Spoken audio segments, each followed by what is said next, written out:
Welcome! Today I'm going to perform the last step on this pot, at least before I bisque fire it and do the pit firing of it. And that is to add Terra Sigillata. Now, in case you have no idea what Terra Sigillata is, I do have a video about it and how to make it yourself. You can also buy it commercially, some pottery stores.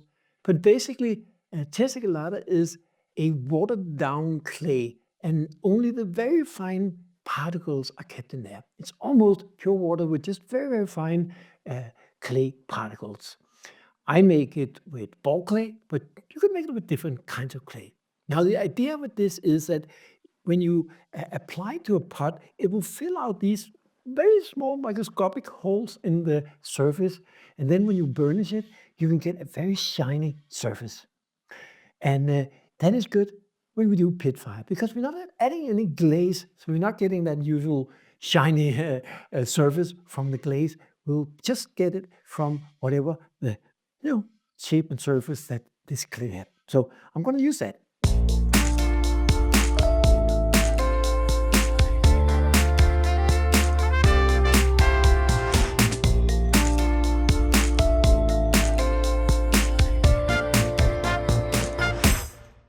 I'm going to do this a little bit different than I most often do and that most potters do, because I have mixed a Terra Sigillata where I added some colorants.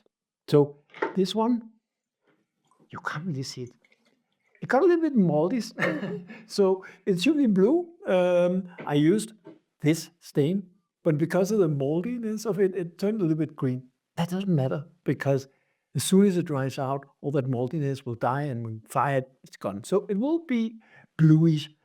Now, the problem about adding stains to your Terra Sigillata is that the particles of body stains and other colorants is typically a little bit bigger than the Terra Sigillata in itself. And because we want very, very small elements, particles, to go into all these holes, it can reduce the shininess.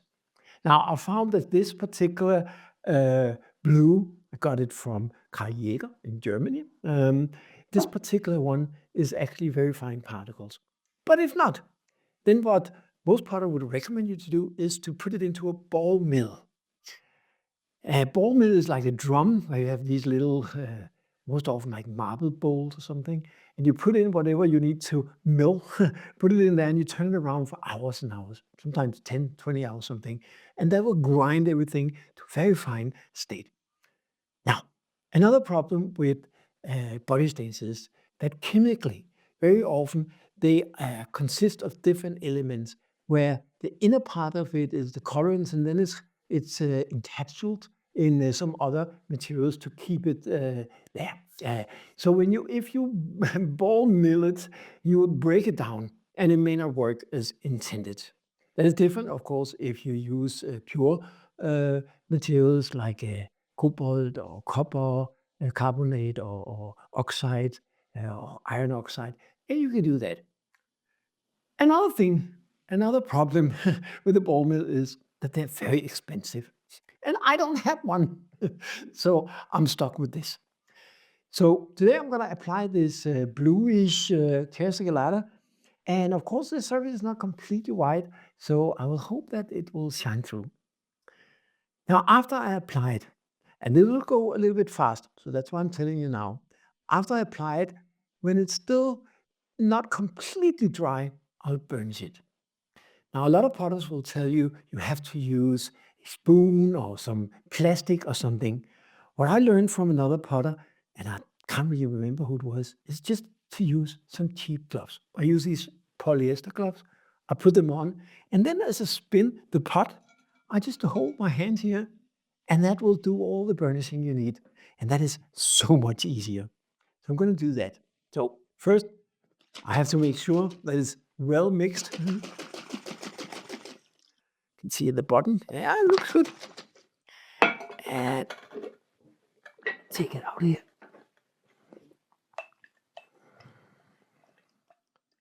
Yeah, that looks good. So now I'm just going to apply. And it's going to be a few layers, but don't put on too much at a time, because if you get any kind of drips, it's going to stay there.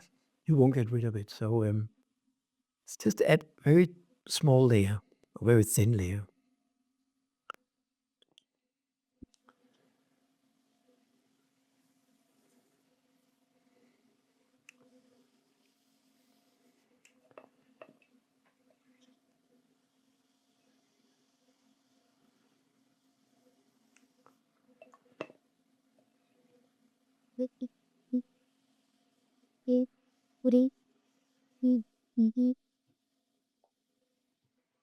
Now, because it dries so fast, I don't want to do anything more now. And then I'm going to burnish this part.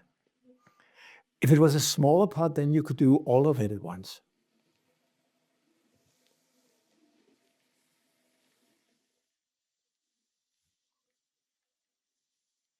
Of course, be careful you don't push it off your wheel. Yeah, it already looks okay. We'll need a few more layers, but I think I'm going to finish this first layer on the rest of the pot.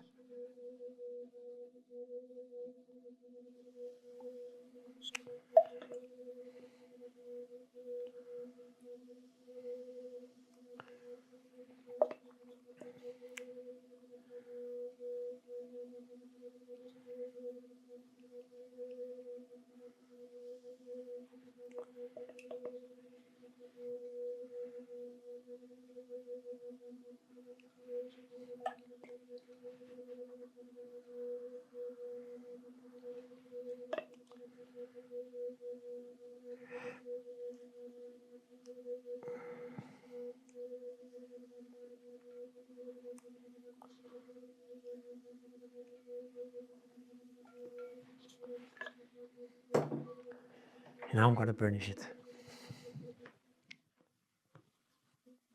If it gets too dry, you can't really burnish it. So I want to have it here, not tacky, but still a little bit wet.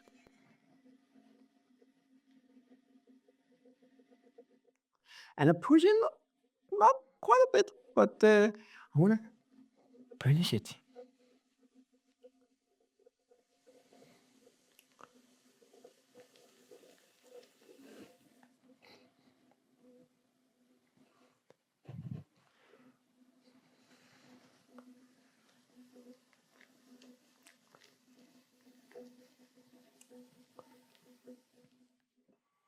Yeah, I don't know if you can see it yet, but I'll make a close-up when it's finished.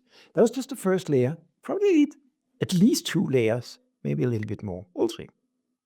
I don't even know if I have enough, but I think so.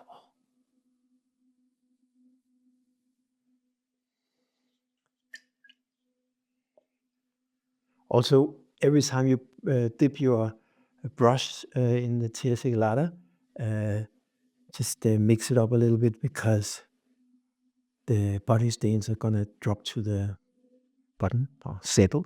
So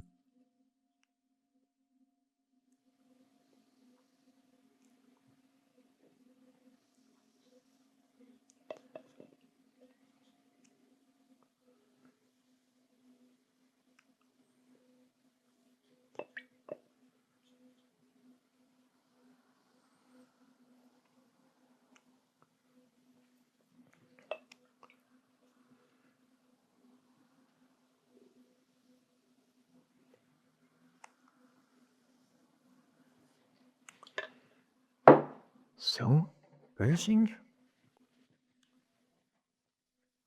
I think it is turning out blue enough. And I did some pots like this before, and then with the additional coloring we get from the Pitfire with the combustibles, maybe some steel wool, maybe some copper wire or something. It's very, very good. It's basically just a different canvas to work on. So instead of having a pure white, we're now working on this green, bluish, turquoise color. So it's just a different canvas, but it's so beautiful. Also, I mean, you could add that, why not just use some kind of a cobalt sulfate or something, add that to the bow before put it into Pitfire. And true, you can do that. But the problem with cobalt is that it needs quite a high temperature. It needs actually to get up to over 900 degrees Celsius. And that is actually very difficult to get in a bonfire. I will make an experiment later next month in May. I'm going to teach a workshop about Pitfire, and I had a guy build a, a, a compressor where we can blow in air at the bottom of the oil drum that we're using. And I'm hoping that I may be able to raise the temperature more and get better coloring from the cobalt. So we'll see about that. But for a normal fire, it's usually not more than 700-800 degrees. Um, and that is not quite enough for the cobalt to develop, or at least cobalt sulfate to develop the wonderful blues that you can get out of it. Um, so that's why this colored Terra Sigillata can be a good alternative. One of the reasons.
So I think this is the last layer I'm going to do.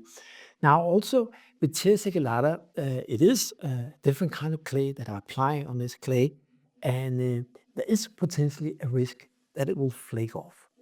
There are two things that I found can reduce the likelihood of flaking off.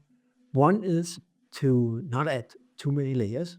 So even though, maybe you wanted it to be a little bit thicker, a little more consistent in the color, but if you add too much Celtic ladder, the risk of flaking off is higher. The other thing is, if you bisque fire to a temperature that is too low, and then when you put it in the pit with the flames, I found that it sometimes flake off. So normally I bisque fire to 950 degrees Celsius, but when I put Celtic ladder on, I bisque fire to 1,000. It's just a little bit more, but it actually have reduced flaking off to almost nothing. Now, the trade-off here is that the higher the temperature, the less shine it will get. So I don't want to fire it to 1100, 1200 degree. Also, it would vitrify, so the combustibles, the colors in the pit fire won't absorb into the clay. You want to find the right balance. And in my case, with the kind of clays that I'm using, I found that 1,000 degrees is pretty good.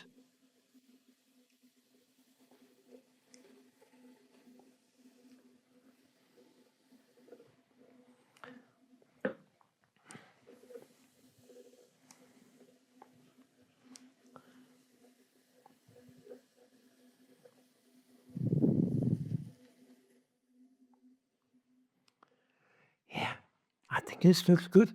I'll take the camera and get a little bit closer so you can see it's actually really nice and shiny. And I think this is gonna be good. I think you can see it now, right? This is a very groggy clay. So even though I did burnish it, as you know, if you saw my trimming video, I still think that the surface here is gonna be really beautiful and shiny, and it will be more blue than it is now. It looks almost green, but I think this is going to turn out really good. And then, of course, with the colorants from the Pitfire, That's gonna add some niceness to it, I hope. So that's it for today.